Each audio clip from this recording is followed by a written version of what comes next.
Hi kids, it's good to be back with you today. We have had some adventures in the last few weeks. We've had some smoke, we've had some wildfires, some of us lost power, some of us had to evacuate our homes.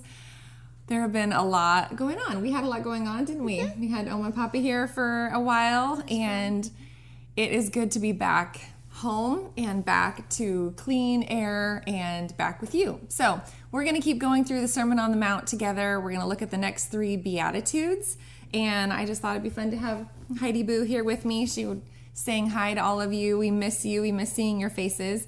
So we're going to look through the next 3 Beatitudes together this morning. So the first one is, "Blessed are the merciful, for they shall receive mercy." Now, what does it mean to be merciful? To be merciful means that you are someone who is eager to show mercy. Okay? Now, what does that mean? It means that you are compassionate toward those or someone who has wronged you or hurt you or offended you, especially when you are in a place of authority or a place of power that you could punish them or bring judgment upon them. Okay, so to better understand this, maybe let's look at what the opposite is, okay? To be a person who is unmerciful means that we want people to be punished, paid back. We want them to get the full consequence for their wrong. And it's not in a way that's full of love, like for their own good. For example, if I'm bringing discipline to justice, right? It's because I love him, not because I want to just bring down the hammer and just show him who's boss. It's not like that at all. It's because I love him, right? It's not in a way that's for their own good. So, for example, if your brother or sister breaks one of your toys or messes up your room or takes something that belongs to you, and you are just so quick to tell on them, and you want to see them punished fully, and you want to make sure that they get the full punishment with no mercy, okay? You want them to get what they deserve. Chances are you're not a very merciful person, okay? We see this a lot right now in our day. I was just telling Jeff last night, it is a very unmerciful world that we are living in right now. And it's a hard balance sometimes because we do want there to be justice. When we see wrong being done, we should bring justice. I do bring consequences and discipline, to justice, right? To our children. We should. God is a God of justice. But sometimes our hearts can go a little too far and we actually become vindictive, right?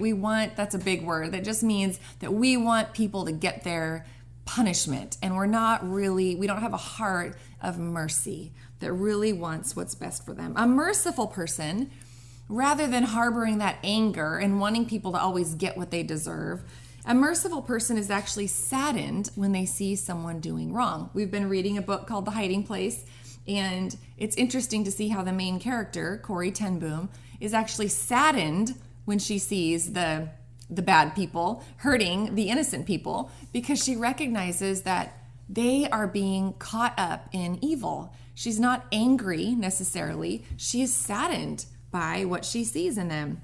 It shows that our hearts don't want people just to pay for their wrongs. We want people to be free from their wrongs, right? We want people to be free from sin. We don't just want them to get the punishment for their sin. We want people to be freed from their sin, and that is the heart of Christ. So merciful people are for those who do them wrong. Merciful people want what Jesus wants for those people. And Jesus is promising that if we are merciful, we will receive mercy, which we need. Yes, I want mercy. Yeah, I want mercy. I want mercy from Jesus. I want mercy from God. I know that I have offended him. I know that I have done much wrong. If you got your justice. Oh, right. Right. We would not want that. I don't want justice for myself. I only want it for everybody else, right? So I want mercy. I want mercy. So I need to be merciful. The second one is, "Blessed are the pure in heart, for they shall see God." And this has always been my favorite beatitude. My first name, Kari, means pure one. And from when I was a little girl, I always wanted that to be true. Now, I know that in myself, without Jesus, that is not true. I do not have a pure heart. I am very far from pure. I have many selfish, unkind, wrong thoughts and motives all the time. But I also know that my whole life I've wanted God to give me a pure heart. And I want to be free from selfish or impure motives, right? I don't want my heart to be weighed down with sin. And the amazing promise here in this beatitude is that the pure in heart will see God. And it's like if we were to put on a pair of glasses, if you put on a pair of clear glasses, every time our sin or our impure motives get in the way, it's like a black smudge on those glasses that keep us from being able to see God. So if I allow that sin, I'm just going to get more and more and more and more and more smudges. And pretty soon, I'm not going to be able to see what God is really like. So the cleaner that I keep my heart, the more that I'm quick to repent or confess or say that I'm sorry or turn to God and ask him to make my heart pure, the more that I am able to see God clearly. Okay? And then lastly, Jesus says, "Blessed are the peacemakers, for they shall be called sons of God." Blessed are the peacemakers, for they shall be called sons of God. Now, this is another one that you can certainly apply today in your home. If we were to ask your mom and dad, is Heidi a peacemaker? Or you could insert your name. Is Nathaniel a peacemaker? Is Madison a peacemaker? If you were to ask one of those, what would they say? Would they say, yeah, that child is always seeking out ways to make peace. They're quick to want to come to an agreement with their sibling or seek to cover their sibling's sin with grace. Are you eager to find a peaceful solution? Or are you someone who always wants your own way and always wants to point out the faults in others, or always is bringing up things that kind of cause trouble and stir up trouble? Are you someone who wants your own way, or are you someone who even more than wants your own way, wants to have a peaceful solution to the problem? I honestly think that if we lived in a world of peacemakers, this would be a very, very, very different world. Even right now, if we lived in a place of peacemakers. Ephesians 4, 1-3 says, "Walk in a manner worthy of the calling to which you've been called." You've been called by Jesus. Walk in a manner worthy of him, with humility and gentleness, with patience, bearing with one another in love. That's another way of saying we put up with each other, okay, with all of our foibles and sins and wrongdoings, eager to maintain the unity of the Spirit in the bond of peace. Paul is saying be eager to maintain unity. That's what you want more than anything. More than you're eager to be right, more than you're eager to have your way, more than you're eager for your way of thinking to be proven right. We're eager to maintain peace.